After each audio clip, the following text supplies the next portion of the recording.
The Department of Foreign Affairs is confident that the framework of a code of conduct in the South China Sea will be finalized and approved within the ASEAN chairmanship of the Philippines. Foreign Affairs spokesperson Robespierre Bolivar expressed such optimism on the eve of the start of the week-long meetings of ASEAN senior officials and ministers in Manila. More of this report from Maria Fernandez.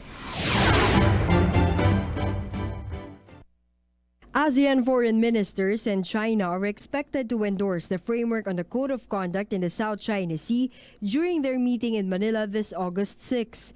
This is after the two parties agreed on the outline in China last May. According to Foreign Affairs spokesperson Robespierre Bolivar, the document will specifically jot down measures to be taken to avoid violent confrontation among 7 countries, including the Philippines, with territorial claims over the South China Sea, after which negotiations are hoped to immediately begin. This is actually a very big step that we have a framework that will be endorsed by the ministers in a few days. As you may recall, there was a different strategic environment in 2002 when we adopted the Declaration of Conduct of Parties in the South China Sea.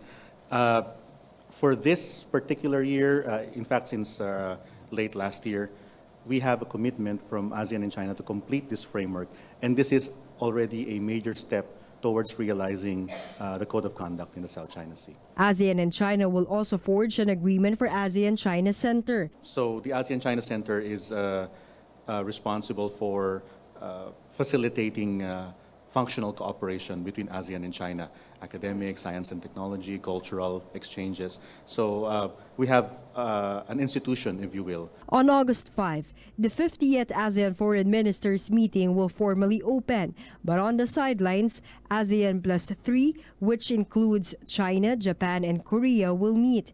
East Asia Summit will also be held. Representatives of dialogue partners are also coming for talks.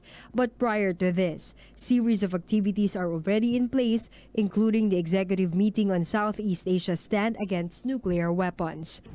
August will surely become historical as ASEAN celebrates its golden anniversary.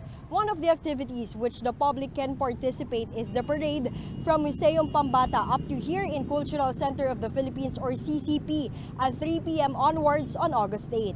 Ria Fernandez for The Nation.